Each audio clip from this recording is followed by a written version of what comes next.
মা আগুন লেগে পুড়ে যাচ্ছি, মরে যাচ্ছি। সৌদি আরবে আগুনে আটকে পড়া ছেলের মাকে দেওয়া এটাই ছিল শেষ ভয়েস মেসেজ। রোববার দুপুরে সৌদি আরবের রিয়াদের শিফা থানা এলাকার একটি সোফা তৈরির কারখানায় ভয়াবহ আগুন লাগে। এতে ১৬ বাংলাদেশি নিহত হন। তাদের মধ্যে নওগাঁর আত্রাই উপজেলার ১০ জন। নিহতদের মধ্যে আপন দুই ভাই মোহন ও সুমন প্রামাণিকও রয়েছেন। তাদের বাড়ি গণ্ডগোহালী গ্রামে। স্বজনরা জানান, আগুন লাগার সময় মোহন মাকে ভয়েস মেসেজে বলেন, আগুন লেগে পুড়ে যাচ্ছি মা, মরে যাচ্ছি। সকালে মায়ের সঙ্গে ভালোভাবে কথা বললেও বিকেলে আসে তার মৃত্যুর খবর।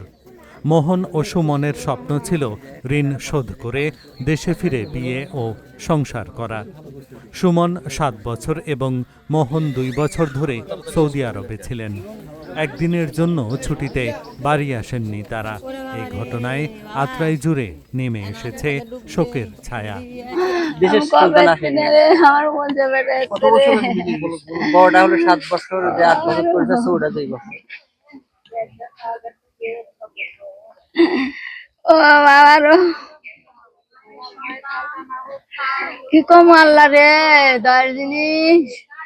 ও বাবারো মুজা হারায় যাচ্ছে রে।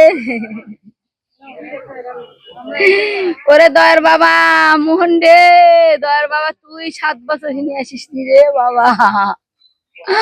ও সুমন 2 বছর নিয়ে আসেনি বাবা। আমার ধন রে, বড় আশা লিয়ে গেছিল রে বাবা, আশা পূর্ণ হলো না বাবা। আমার আশায় আমার বাবা আমার কাছে ফিরে এলো রে দয়ার বাবা। আমার বাবা চাই রে বাবা। লিয়া যায় কেবল 2-2.5 বছর হলো। ওরে দয়ের সেখানে ওরে প্রোগ্রাম ছিল, বিয়ে শাদী করেনি। ওরে করছে রে বড়টা সে বিয়ে শাদী করে বাড়ি ঘর না লাগলে হবে না। এই বাড়ি ঘর করবে কেবল শুরু। মা কি করিতেন রে? কালকে মিস্ত্রির সাথে কথা হচ্ছে, আমার সাথে হচ্ছে, টাকা লেনদেনে কথা হচ্ছে। টাকা কোচা মাছ অন্ত টাকা তুমি চিন্তা করো না।